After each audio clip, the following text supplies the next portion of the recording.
Hey gang, Cat Daddy Jackson Galaxy with you once again. Today we are going to start diving into the world of myths.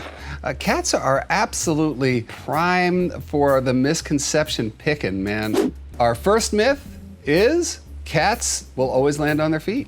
For the most part, they will. They have an incredible vestibular righting reflex is what it's called. Sort of compass they have in their head to know which way is up and down. They also have an incredibly flexible skeleton. They even don't have a collarbone as such. So there's nothing preventing them from turning in midair. While the head might be here, the body's going like this. And then they find their feet, and really what's kind of incredible is they almost turn into a bit of a parachute. They find a way for all of their limbs to go horizontal at the same time. They even have those little flaps of skin right here, almost like flying squirrels. And they can find that softer landing by creating drag in the air. So that's cool as well. Here's the interesting part.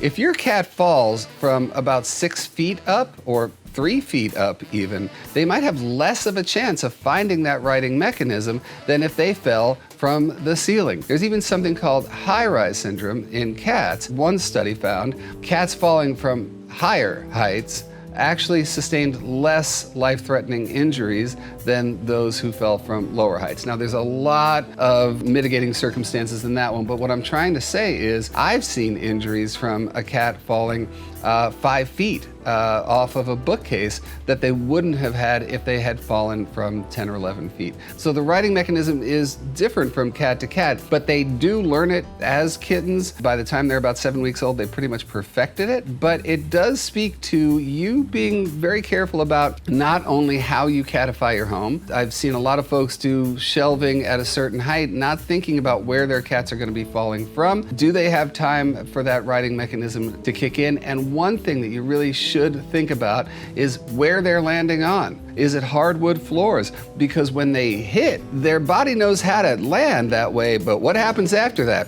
You know? If their legs fly out from underneath them, a lot of injuries can happen that way as well. So always think about not just how far your cat is falling, but what they're falling on. But also, is there something in the way? So a lot of times we think about the righting mechanism and a cat having that time to adjust, turn the body, find their feet, so to speak, and land. But what if on the way down, they're going to hit the bookcase? What if on the way down, they're going to hit the coffee table? Well, then it's all bets off. Cats don't fall on their feet when they bump into something on the way down. Our second cat myth is that cats are nocturnal. And before you go off and be like, wait a minute, Jackson, my cats are always doing the crazy zoomies at 3 a.m. They always do that. They wake me up in the middle of the night every night. That's because of us, not because of them. They are what we call crepuscular, and that means that they are most active at dusk and dawn, when light is just about to go away and when it's coming up. And why is that? That's because their natural prey over the years has evolved to be mostly rodents and other smaller animals like that. Those animals are also crepuscular and more apt to be out at those low light times, not negative light times or the lowest possible light times.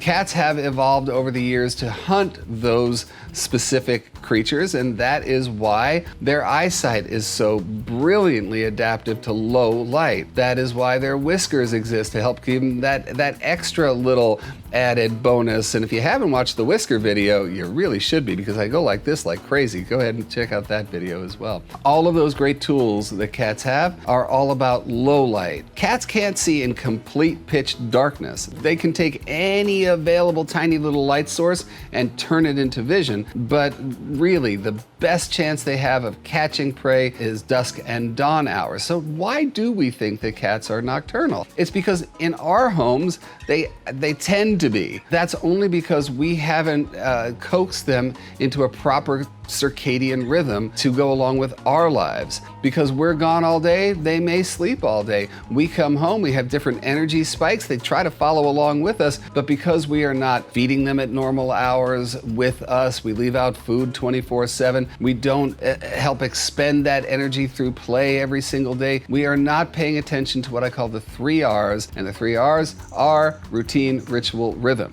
But beyond that, let's just face it, you guys, they're nocturnal because of our sort of wonky schedules with them, but they're also not living free and wild out in the world for the most part, I hope, you guys. But you'll see that cats who have to depend on their own raw cat instincts to eat and to live, you'll find them to be more crepuscular and definitely not nocturnal. Cats have mystery about them because they don't wear everything on their sleeves, and that's not a myth. Cats just don't project their feelings outward in a way that humans can readily identify. Hence why I have a job, I think.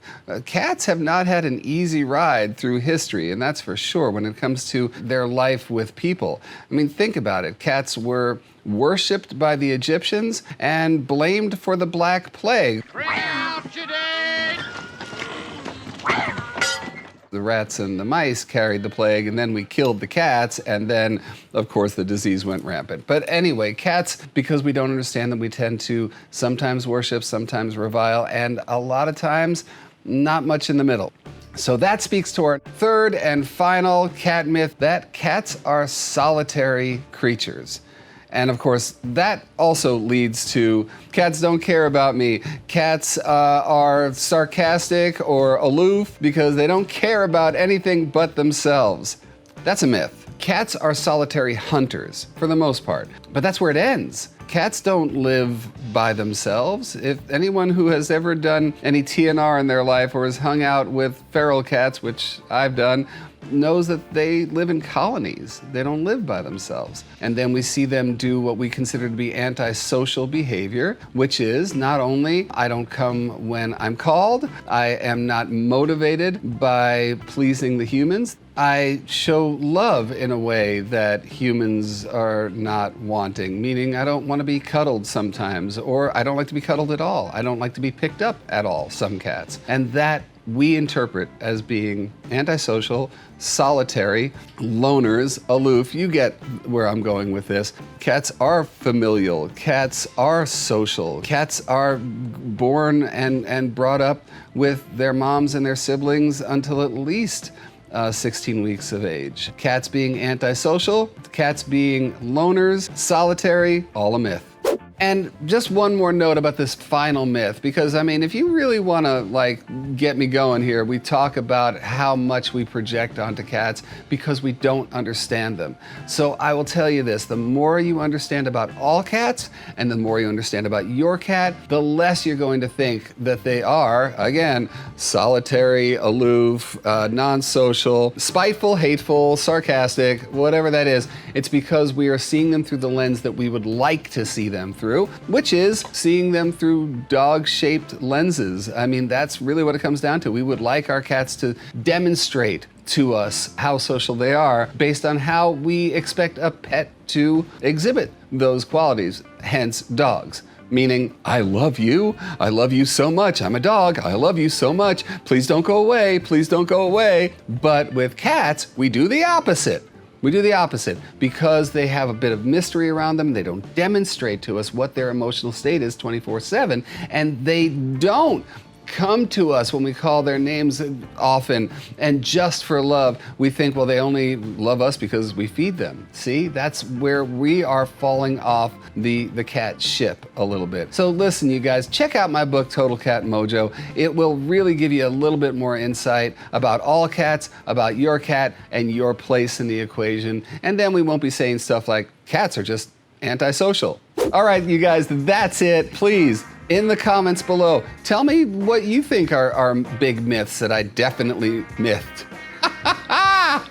What myth did I myth? If you go down to the comments below, just tell me, big misconceptions, things that you've noticed before, or questions that you might have, and who knows, that might be a video right down the line. If you hit the bell and you subscribe, then you will know when the next video comes out, and maybe there are more myths along the way. All right, guys, until next time, all light and all love and all cat mojo to you.